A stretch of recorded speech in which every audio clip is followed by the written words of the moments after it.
Hey fabulous foodie friends, my name is Helen and welcome to my channel. In this series I'm going to be sharing with you my food adventures in Hong Kong and in Japan. This time there is so much more to see and so much more to eat. So stick around and travel with me as I take you on a fun-filled foodie journey. I'll not only give you honest reviews of everything I try, but I'll give you tips and advice along the way. So are you ready? Let's go! So here we are at Heathrow Airport in the UK, and yes people, I've made it into the Cathay Pacific Business Lounge as I'm lucky enough to be flying business class for this holiday. A nice perk of flying business is being able to get away from all the noise and chaos in departures and enjoy a light buffet in a clean, quiet and comfortable lounge before you fly. Not to mention, you can also take a shower here too. So let's take a tour of their noodle and dim sum bar where you can order a variety of hot food such as wonton noodles and steamed chicken buns. Your lounge pass allows you to eat here without any additional cost, and there should be something for everyone here. You can just order at the counter and you'll be given a buzzer that will alert you when your food is ready.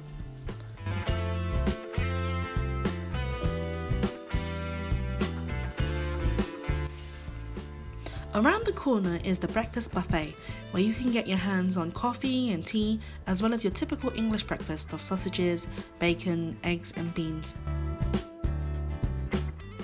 If that doesn't take your fancy, you can always grab some cereal of pastries, muffins, fruits, or perhaps some yogurts, cold cuts or bircher muesli. If you can't decide, you can always get your money's worth and eat absolutely everything. But don't forget, you do have a 4-course meal ahead of you on the plane, so choose wisely. Of course, if you are flying in the evening, the menu would probably change, so bear that in mind when you book your next flight.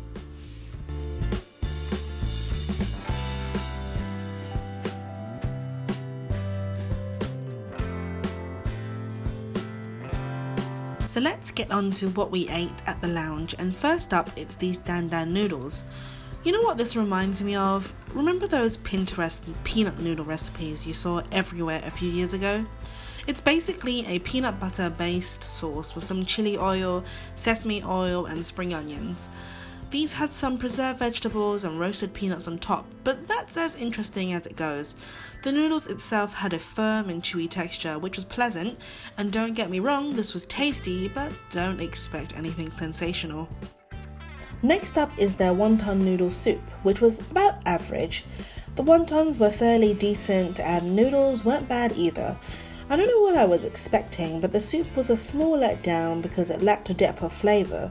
It was pretty much just salty. All that aside, it was again not too bad, but not exactly mind-blowing. So on to the chicken buns. Actually, this was probably the best item I had, and it doesn't taste much different from the ones I sometimes buy at the Chinese supermarket and then steam at home. I don't know what was funnier, that the best thing at the noodle bar was their chicken bun, or that you could only get one per serving. Am I the only one who can't get used to seeing single dim sum servings? Now we have the hagao, which is a crystal skin shrimp dumpling.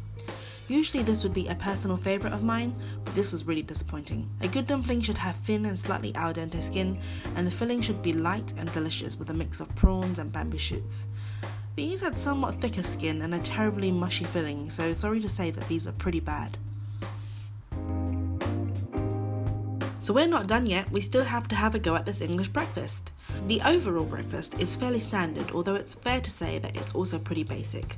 The sausage wasn't to my liking, but everything else on the plate was good, particularly the bacon. You can also relax knowing that the attendants do refill the buffet frequently, so you know the food you're eating is hot and fresh. As for the pastries, they were also just average, but would go down well with some hot coffee or tea. Looking back, I wish I chose to have the bircher muesli instead, because if it's the same one as I had on the plane, I'd have been much happier.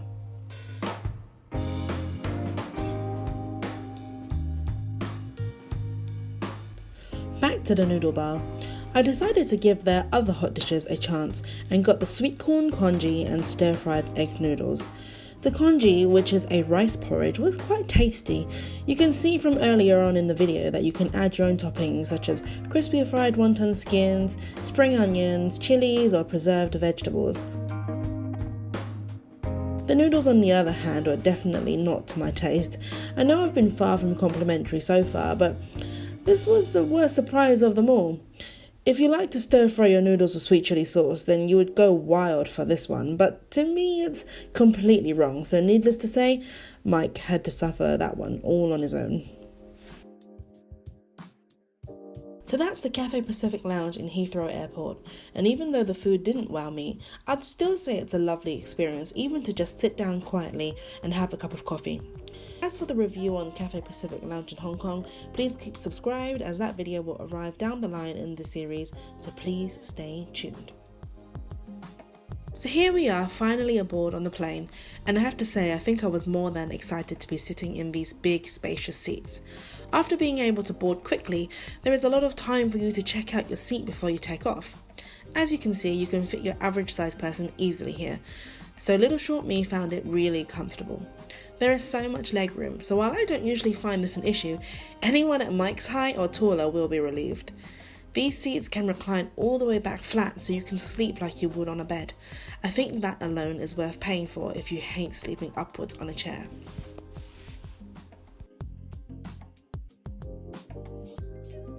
So all the controls are easily accessed, and the headphones are great, by the way. The table slides out from the side and folds out, so if you want to get up, you can take anything on the table and put it onto the side table and fold it away. You also get given a little bag of goodies. You have a pair of socks, an eye mask, a handy thing of mouthwash, foam earplugs, a travel toothbrush, a really big travel-sized toothpaste, Gelique facial serum, rose water toner, and finally a lip balm.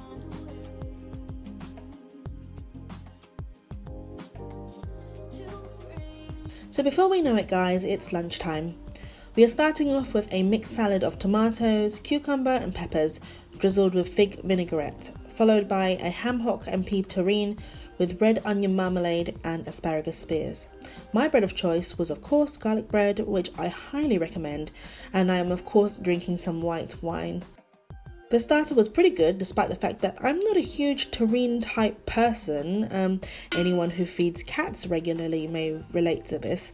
I think these classic flavour combinations went down pretty well with everyone, but for me the garlic bread and salad would have been quite enough.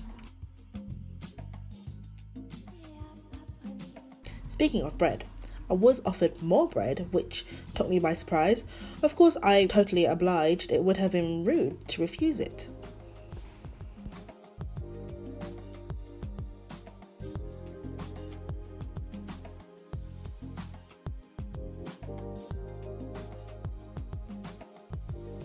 For my main course, I chose to have a seared beef fillet with roasted vegetables, potato parsley mash, onion marmalade and a red wine sauce.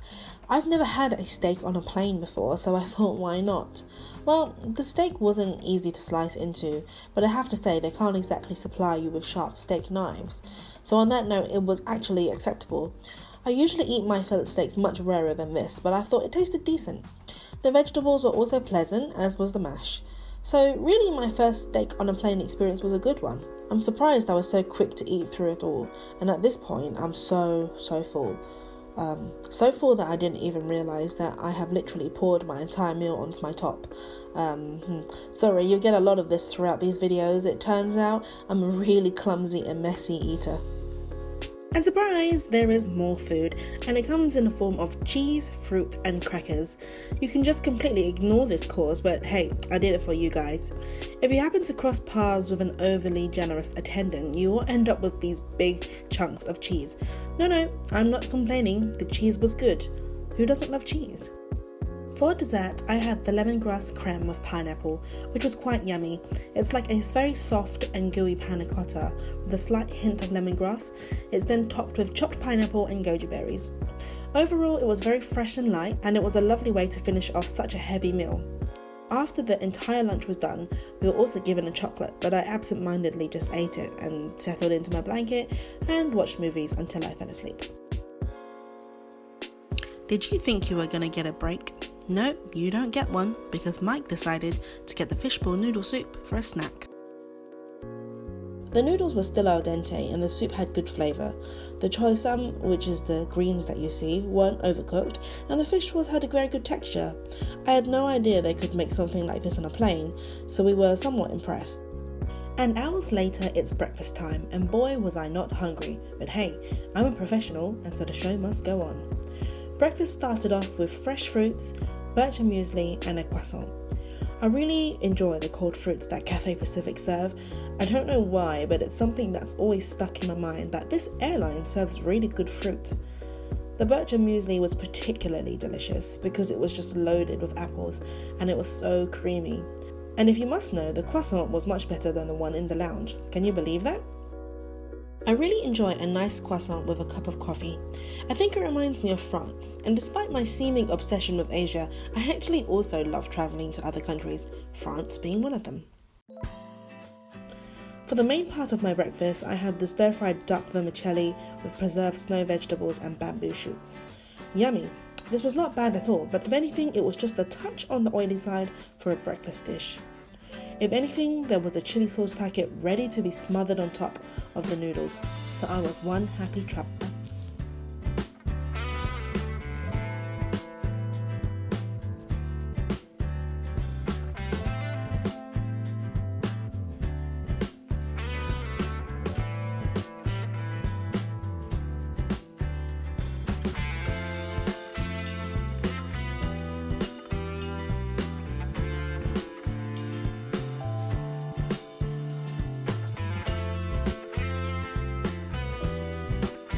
So thanks for watching everyone, I hope you enjoyed it, and stay tuned for the next video where I'll be arriving in Hong Kong and beginning yet another crazy food adventure. And seeing as you've watched until the end, please give me a like and share this video to all of your foodie friends. Bye!